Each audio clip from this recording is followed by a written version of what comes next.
Good morning, everybody. Hope you're all keeping well. Welcome to those people who regularly join us for these webinars, and a special welcome if it's your first time. So my name's Andy Fowler. I'm currently the Technical and Operations Director over at Sigma HSE, based in headquartered in Winchester in sunny Hampshire. So today what I'll be covering is giving my view on building and optimizing a process safety management system. But just before I start on that, just a little introduction to Sigma HSE and myself.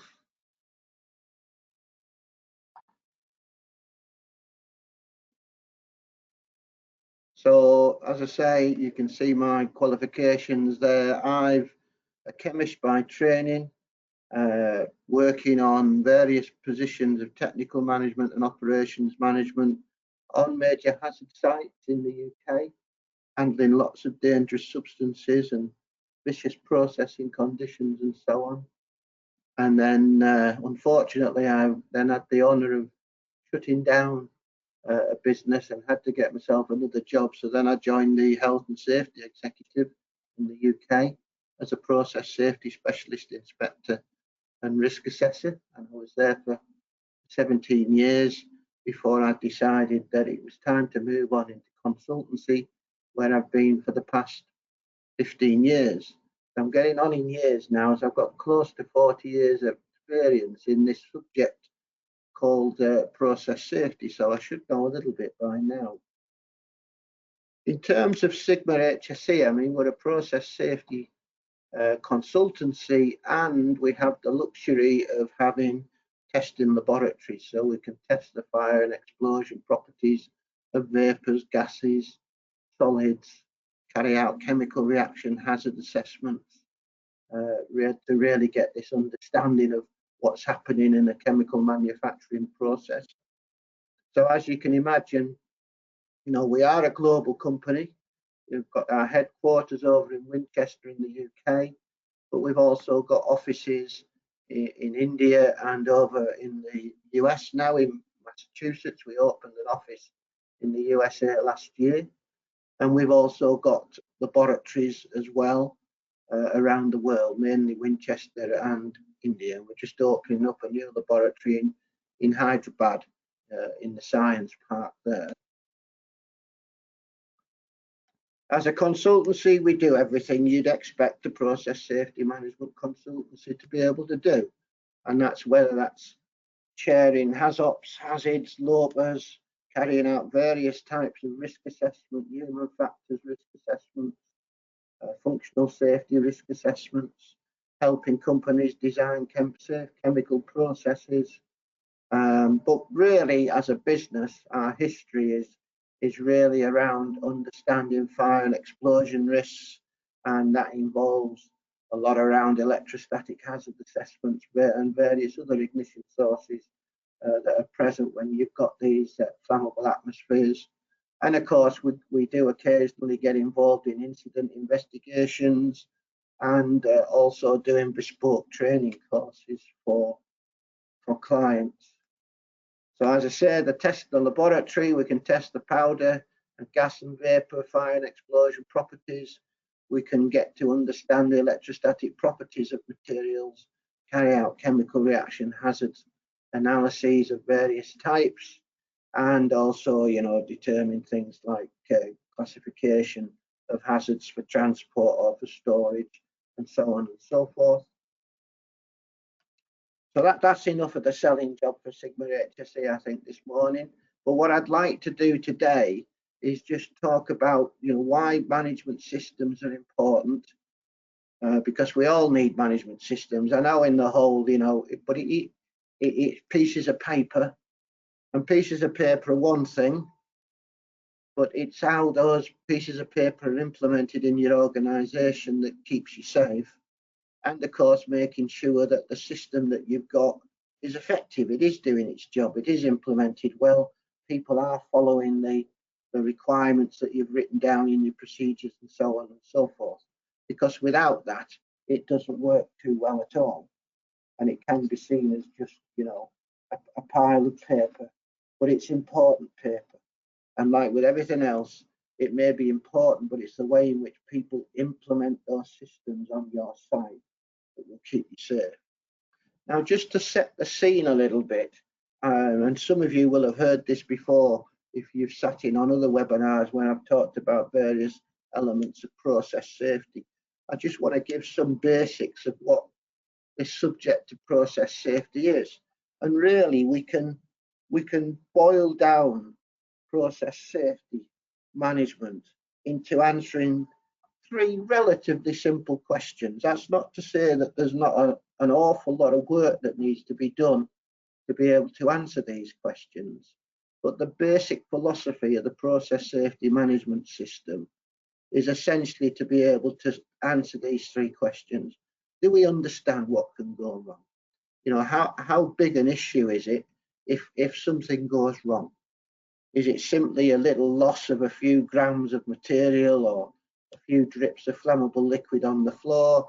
Or is it 60,000 cubic meters of liquefied natural gas on the floor, which then if it ignites, we may have a flash fire that's measured in kilometers in terms of its hazardous extent.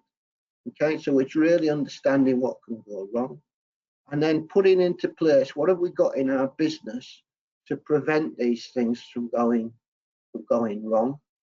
And then the third question, how do we know that these protective measures that we've installed on our processes or the special tasks that we do are effective, that they will stop these things that we've said could go wrong from going wrong?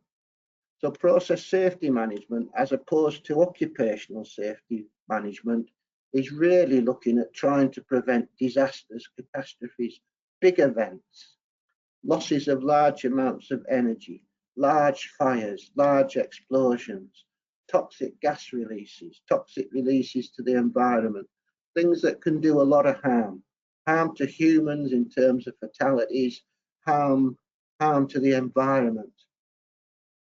Okay, so it is really focused towards these catastrophic types of events, which of course will be very rare. They don't happen all the time. They're still pretty rare, that these events, but you'll know from, you know, you're all involved in the industry, you will be aware of large incidents that have occurred, whether that's the Bhopal incident in India a few years ago now, the Buncefield event in the UK in 2005, where we simply overfilled the tank of petrol or gasoline, which resulted in the largest peacetime explosion in the UK. BP Texas City is a classic example of an event that occurred over in the US, again in 2005. So, you know, it is this focus. It's slightly different to occupational safety, where generally the consequences of something going wrong are less severe. You know, for example, we're all, you know, as humans, we're always tripping and falling, but generally nothing harms us from that. We pick ourselves up, dust ourselves down and carry on. Yes, of course, we can fall from a height and we can cause ourselves a lot of harm or even kill ourselves. But on the whole, they're lower consequences, but they are more frequent. When we're talking about process safety, we're talking about things that ideally should never happen, and in reality only happen occasionally. But because the impacts, if they do happen, are so severe in terms of the harm it can cause either to people or the environment, or indeed to the business, it is quite common that when businesses have these large events, there is no business very shortly afterwards, because we find that our suppliers no longer want to supply us, our customers no longer want to be our customers, and so on and so forth. So these three questions are very important, and I always ask people, you know, when you're out on your plant and you're looking around and you're looking at an issue, keep these three questions in the front of your mind. Now, what's it mean in practice then in terms of a safety management system answering these questions? So the first one, do we understand what can go wrong? This is around our hazard identification primarily. You know, if we are not able to identify a hazard, or we don't identify a hazard that's present on our processes, then of course we're not going to put any precautionary measures into that process to protect ourselves from that hazard. Why would we? We don't know it occurs. So again, in occupational safety land, we can identify hazards simply by walking around and asking simple questions, what's known as what if analysis, or the use of checklists, or pulling out a guidance document published by a learned organisation or the regulatory bodies and seeing how we comply with that. When we're looking at these larger events, these potential larger events, then the techniques that we use are a lot more involved, require a certain level of competence to be able to do them, and take quite a lot of resource to be able to do them. Things like hazards, HAZOPs, LOPAs, and so on and so forth. And when we do those studies, we may actually have to do further work to say, well, how big is that toxic release? Where would it go? You know, does it go a few meters or does it go a few kilometers? So we may need to do some what's called extent and severity determination. What's the size of the hazard? And what harm could it cause if people are within that hazard? So this is consequence modelling, and with that would be frequency modelling and so on and so forth. And what we're trying to do is put in place measures that prevent, control or mitigate the things that we've highlighted could go wrong within these techniques. So that really is the answer to the second question. So once we really do understand the hazards on our processes, we'll put in place measures to prevent, control and mitigate those things. So they don't necessarily remove the hazard. You know, if you're using gasoline and you're not going to replace the gasoline with something else, the hazard will be present. But these measures on the whole will reduce the likelihood of that very large explosion, for example, that may occur. So we'll have measures that are pieces of equipment, and we generally term those as safety critical equipment, equipment that is critical in preventing, controlling or mitigating these major accident hazards. Or indeed they could be special tasks that we employ. Okay. Now in terms of the equipment, this is where the management system comes in, because there's a thing called the process safety life cycle model that says design your plant, build it, operate it, inspect it occasionally, maintain it and so on, and understand how it's performing. This is known as the whole process safety life cycle. Okay, and those measures, those pieces of equipment that we put into our processes to prevent, control and mitigate these things that could go wrong, they need to have been properly designed to do the job, properly constructed, properly installed, properly operated, properly inspected, properly maintained, etc. throughout this whole process safety life cycle. And this is basically where the management system comes in, to ensure that we have the measures in place to be able, and these are the pieces of paper, the policies and procedures, to be able to ensure that the business has properly designed these things, does properly operate them, and so on and so forth. Okay. Now, in many respects, the management systems don't really differentiate between occupational safety and process safety. Okay. What do I mean by that? You know, I can go to the shops basically and I can buy a health and safety management system. British Standards Institution, you get a health and safety management system. Undoubtedly, other regulatory bodies and standard making bodies throughout the world will tell you what a health and safety management system should have in it, and it'll have various things talking about, well, you need design procedures, you need to maintain your plant, so you've got to do that in a planned way. You've got to have management of change, you've got to be able to deal with emergencies, you've got to have safe operating systems and everything else. Okay, now those titles, that list of titles, really is independent whether we're talking about process safety or whether we're talking about occupational safety. But because process safety is more complex, more intertwined, then what's the robustness of what needs to happen under each of these titles needs to be to a higher standard for process safety than it does for occupational safety. And then the third question is, well, how do we know that these systems are operating? It's all right creating the paper, it's all right training people in them, but how do you know that they're using them, that they're doing the jobs properly, that they are going through the steps? And there's lots of incidents that I'll touch on as I go through this webinar on where things where they're not done as well and the reasons why they're not done as well. But it's, how does the organization learn? This is the answer to this third question. How do we know that these protective measures are effective? And we'll do that through things like carrying out audits and investigating when we've had incidents or near misses, a management review, and these days performance measurements of metrics to make sure that the business is in fact doing what the business has set out to do. Okay. Now, in terms of process safety management systems or frameworks that are already out there, there are a couple. There's one produced by the CCPS in the US, essentially the American Society of Chemical Engineers, and there's also the UK Energy Institute guidelines. OECD gives something similar, but they're all pretty similar.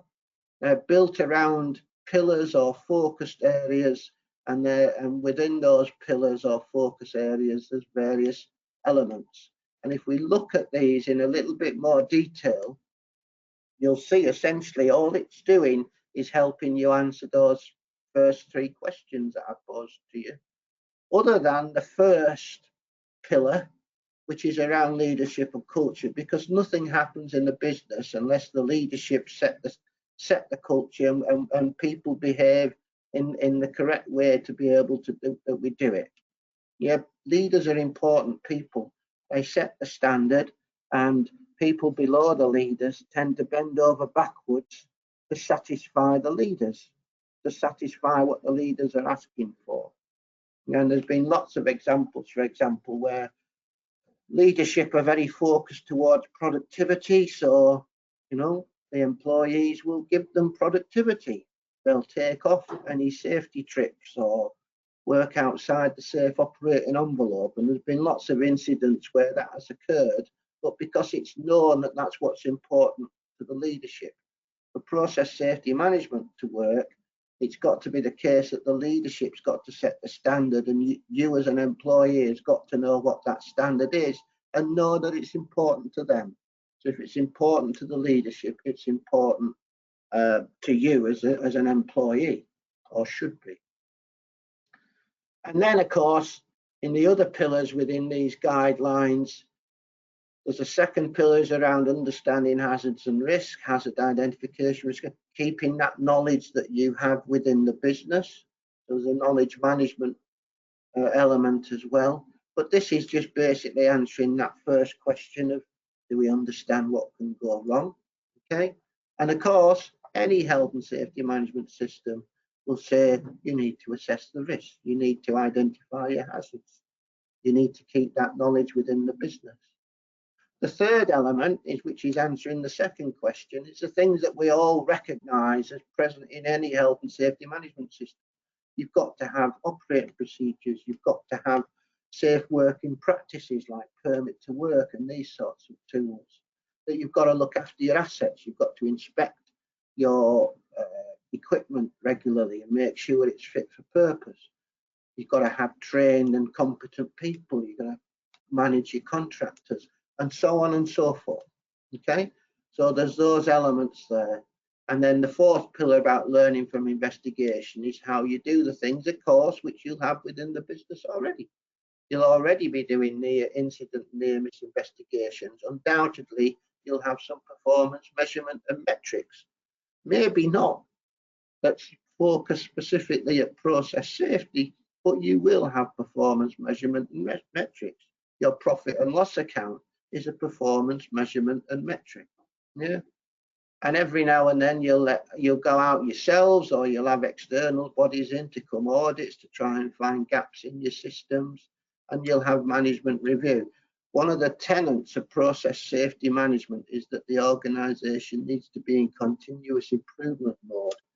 So what do I mean by that? I mean that the organisation doesn't just do what's required by any legislation. Yeah, it looks inwardly itself and decides how it wants to continuously improve. This is really just best accepted management practice. We all know what happens to businesses if they don't improve. They don't last very long. The old tenet of running a business is to ensure that we continuously improve, make our systems better, and in the context of process safety, avoid having those big events that could significantly harm us. Okay, so that's the CCPS guidelines. There's also the Energy Institute guideline, and I've just put up there 4 focus areas. Essentially, the words may be different, but the content is no different. You've got the same sort of elements there, you've got the same sort of facilities. So knowing what has to be done, you'll already have it in some form in your business, because every business has got a health and safety management system. Okay, these guidelines just put a lot more meat on the bone of the sort of extent that you have to do when you go into process safety land. Techniques that, like HAZOP and LOPA, which you could use for occupational safety, but you wouldn't, because these techniques require a lot of competence, a lot of resource to be able to do them properly. They're not something that can be done quickly on the whole. And this means that with that robustness comes out the necessary improvements that need, or your assurance that the process that you're actually running is okay. Okay? So let's just have a little look now at policies and procedures themselves. So as I've already sort of intimated, creating the paperwork is relatively straightforward. You can go to the shops, you can buy it, you can pick up the CCPS, you can start writing the procedures and the policies. But one of the things that these frameworks do, they are a holistic system. So we spend our lives really as individuals being in what I call silos. I'm the electrical engineer and I'm only really interested in electrical engineering. I'm the maintenance manager and I'm only really interested in maintenance. To do process safety properly, there's a lot more, at least awareness and understanding of everything else throughout the whole of these frameworks. It's a bit like a bag of spaghetti, which you're trying to untangle. Yeah, and a good organisation will try and untangle it and set the roadmap through the whole system for it to be effective. But as I've said, creating the paper is one thing. Making sure that the paper that you produce is understood and used and is workable on your individual sites is the thing that will determine whether these pieces of paper will be implemented well on your site.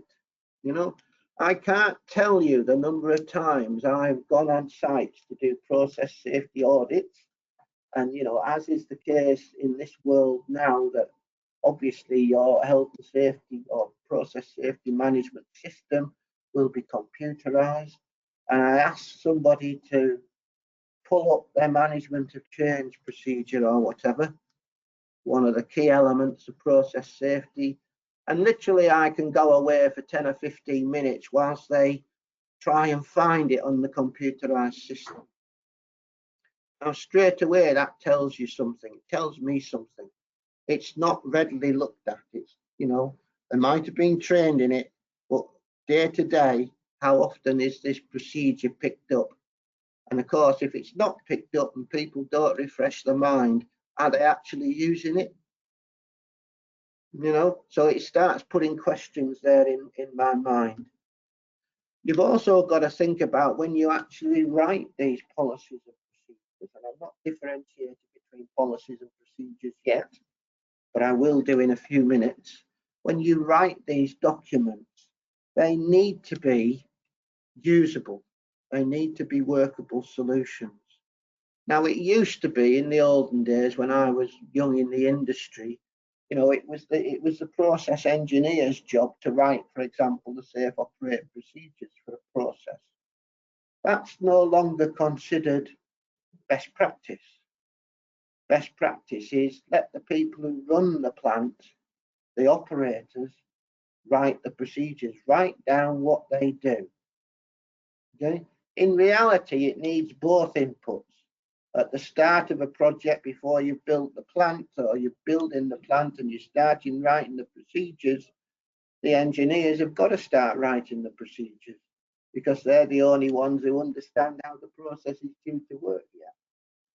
But as the fullness of time comes on and your operators get used to running that plant, it's unbelievable how much the operator input to run into that plant is modified to what was the design intent of that plant. They make it work. And this is why, you know, if you look at some of these hazard identification techniques, if you do it properly, once your plant's been operating for 6 months or so, you'll then carry out another hazard identification procedure where you'll be specifically trying to understand what are they basically doing now? What workarounds have they built into making this plant work, give you the product that you want out of it at the end? Yeah, because they will have modified things. They will have marked pieces of equipment up to make it clear which button to press and things like this. This is an opportunity then for the designers to go back and make it better and take away these issues, and also for you to understand what are they doing and determine if what they are doing is a safe way of doing things. So an example may be, you know, on a process, the operating instructions may say open valve A, and then open valve B, and then open valve C. Now, if valve A and C are on the ground floor, and valve B is on the 3rd floor of the processing plant, most people will understand that in reality, the operators will not open valve A, go up 3 floors and open valve B, and then come back down 3 floors and open valve C. They will most probably open A and C first and then go upstairs and open B. Now, that may or may not create a hazard, but you need to know that it's happening. And if it does create a hazard, and that's what's happening, then you can redesign the layout to make sure that the valves are operated A, B, C. Okay? So it's this, these days it would be, yes, let the operators write what they do in terms of the procedures, but it needs that check, that sense check that what they are doing is safe by the engineering functions and so on and so forth. As I've already intimated, you know, what we're trying to do, process safety is complex, but it's all linked. So we need this proactivity. The whole idea of this system is that we think about what we need from the knowledge that we understand about our processes before. We don't want to wait until we have incidents before we fix something. We ought to be fixing it before we start running the plant. Okay? So this means really that everybody on site needs to have some level of awareness as to what the process safety management system is asking of them, and always be in continuous improvement mode, always looking for things that are not done in quite the right way, or could be done better, and this sort of stuff. And an example I've given here is just think about in practice, are your staff really focused to finding gaps in your systems, or are they more focused with just carrying on as it is? Okay, just think about what happens if you know an auditor's coming in. What happens on the site when you know an auditor's coming in next week? And in many, many industries, lots of things are put right before the auditor comes in. Lots of things are swept under that carpet, and we hope the auditor doesn't see these issues, doesn't look under the carpet and find this gap. But what that's basically saying is you're living with things you could improve, and those things could mean that you're working unsafely and you may have a major incident on the back of that. So we really need people to find those gaps. Okay. Just in terms of doing it, and that means, of course, if you've got a good process safety management system, that everybody, even your senior managers and your board of directors, have some good knowledge and understanding of what can go wrong and what have you got in place, and are these things that are in place easily auditable? Can we easily find the gaps? Yeah, as well as give that commitment that this topic is important to you. And of course, if it's working well, there's other positive influences. You won't be having losses of containment of flammable or toxic materials. You won't be having fires and explosions. You won't be spending your time investigating incidents and things and the costs associated with that. There's if the business is improved, obviously that'll have a positive impact on the company finances. Now, clearly, although I've said that everybody needs that awareness, there will be different primary focuses within different roles of people within the business. So you'd expect the site management to spend a lot of their time ensuring that there's process safety leadership and that there's review and improvement, that those things are going on. The professional engineers will spend a lot of their time around identifying the hazards and carrying out the risk assessments, and also the elements of the risk management, making sure the assets are fit for purpose, that the equipment works, and so on and so forth. And then the people at the shop floor actually operating the plants, it's the risk management element, making sure that they follow the procedures and make sure they do the tasks in the correct way and use the right tools and so on and so forth. Okay, but there's different roles. But what we need to do is keep this proactivity, especially for the leadership, to take control and set the agenda. What are we trying to achieve from our process safety management system? And it's got to be one that's linked to continuous improvement. So the difficulty with continuous improvement, the difficulty in trying to make those improvements is having an understanding of what does success look like. It's okay saying we need to improve something, but what's going to happen if we do make these improvements? What do we expect to see? Okay, and that's where you can use your metrics well to show that you have in fact whatever improvements you've made are in fact effective. So, what's that mean in practice? I've worked with many global companies over the past, and many global companies don't really take the lead in process safety management. They allow sites to do what the sites consider as appropriate to primarily to satisfy the legislation in their individual countries. Okay, now as you will be aware, the legislation is different throughout the world. Some countries have pretty good health and safety management regulations. Others are could be considered less so.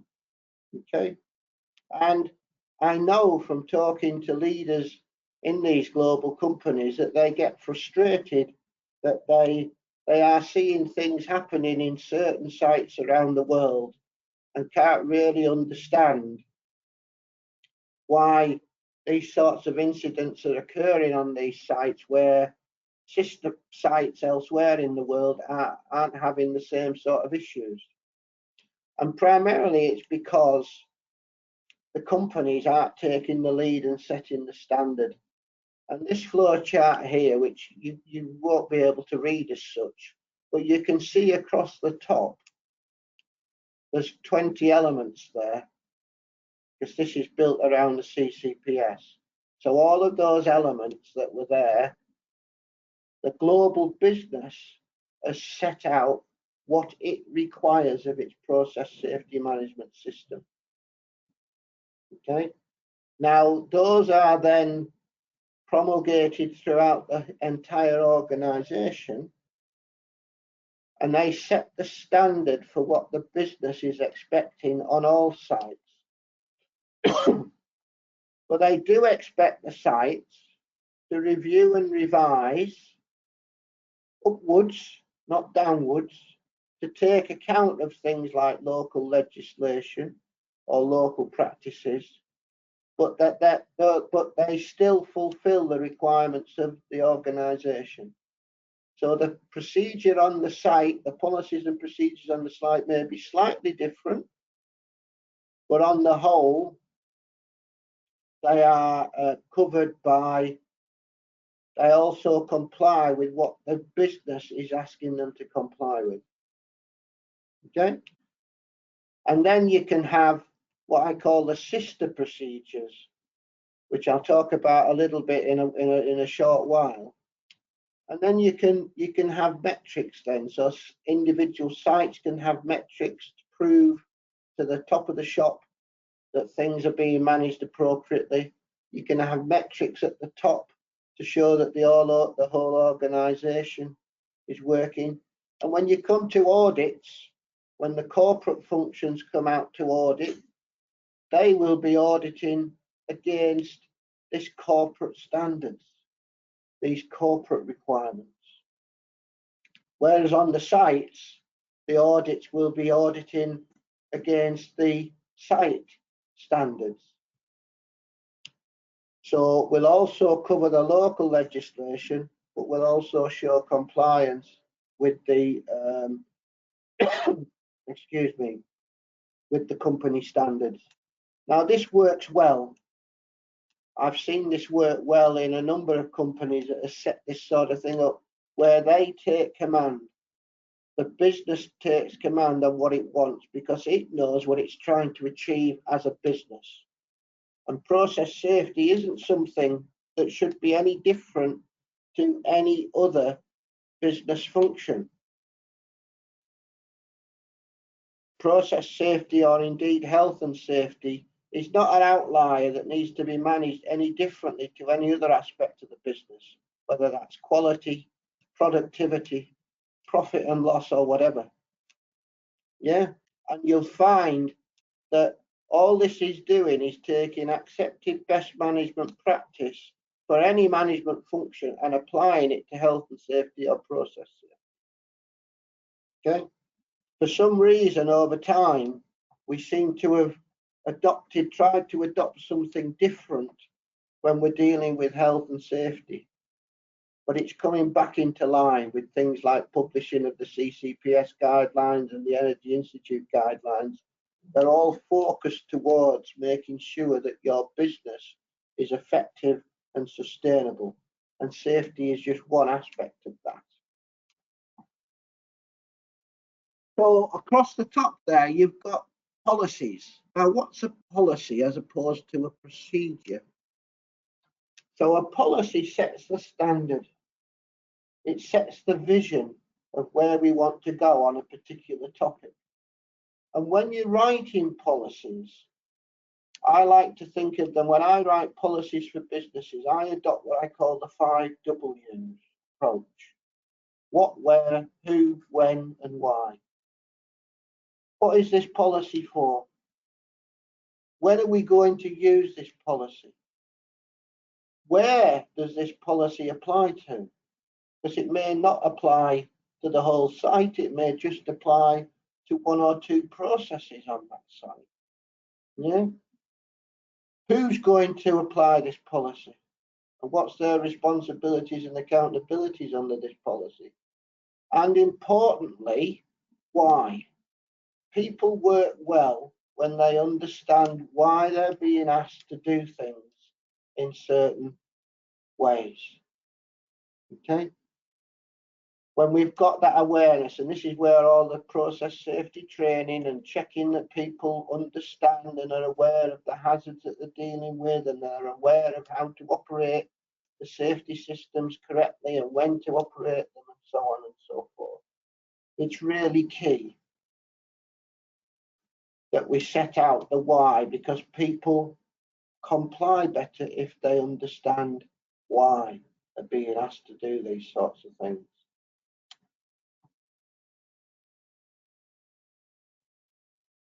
But these are overarching policies. They set the standard. They set what's required. So, for example, you could have a policy on risk assessment. How is the business going to use risk assessment to make decisions that the processes that they're operating are safe? Okay, and that will lay down the sort of steps that a company needs to go through if it's introducing a new product, for example, onto an existing plant, or it's going to install a new plant altogether or a new process.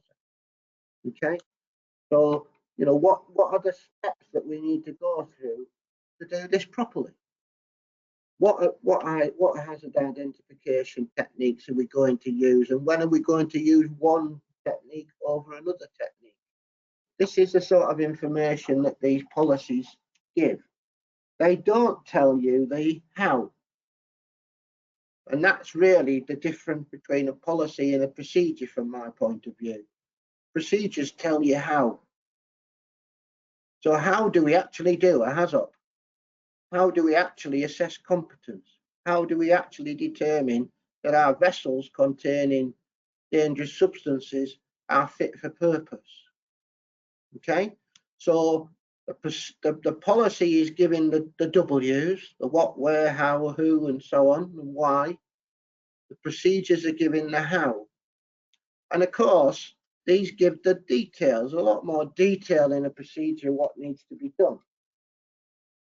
And there's a lot of guidance out there on how good procedures should be produced. You only have to go to the human factors pages on the HSE website in the UK, and they'll tell you, you know, what fonts are good, and not to use capitals, and you know, to keep it clear and concise, but to provide important information. Yeah, clearly procedures need to be workable, they need to be clear, they need to be concise. People aren't going to walk around with a 50-page procedure in their back pocket. But what is necessary for them is, again, the procedure gives that understanding of why they're being asked to do things in certain ways. It presents the hazard information, for example. They contain photographs to show the piece of equipment or the operation of that piece of equipment. Yeah. And of course, because process safety is focused towards preventing these big catastrophes, these safety critical items of equipment that prevent, control, or mitigate, there will also be safety critical tasks, things that must be done in the correct way. Yeah, and again, you can be a lot more helpful there. You know, procedures that say, well, just crack the valve. Well, what's that mean? You know, if that means it's a quarter turn, then why not say it's a quarter turn? So it's going down to that necessary of detail that's necessary. But highlighting the safety critical tasks. In most of your procedures, there'll only be a few safety critical tasks. tasks that must be done correctly each and every time. Because if we don't, that may result in a large loss of containment and a significant fire or explosion and so on. So they need to be done properly. But that will only apply to a few tasks. Okay? The rest of it is trying to gauge using the procedures to keep pushing, if you like, the importance of some of the issues, that people understand the hazards, people understand the measures that are installed in your processes to protect themselves or protect the business or whatever. I mean, I'm talking about safety. In reality, you know, you'll have quality critical, you may have production critical equipment as well, business critical equipment or tasks as well.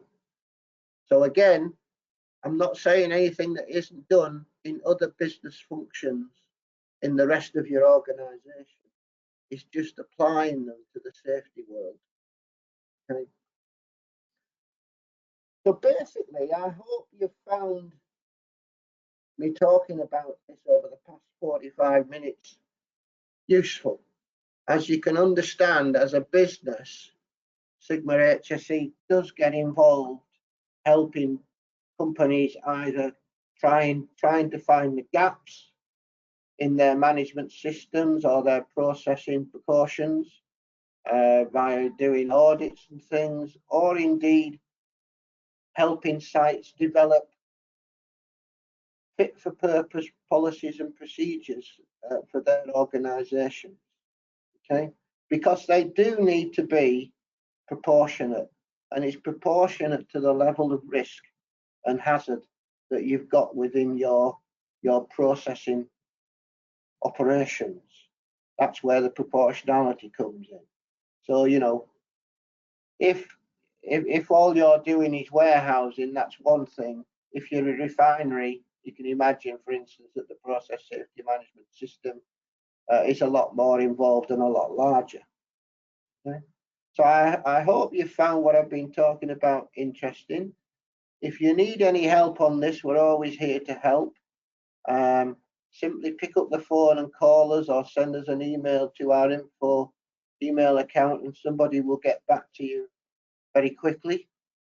And with that, I'll say thank you very much for participating and listening to me, and I hope you have a good time for the rest of the working week and a relaxing weekend. And at that, I'll sign off. So thank you very much for listening. Bye-bye.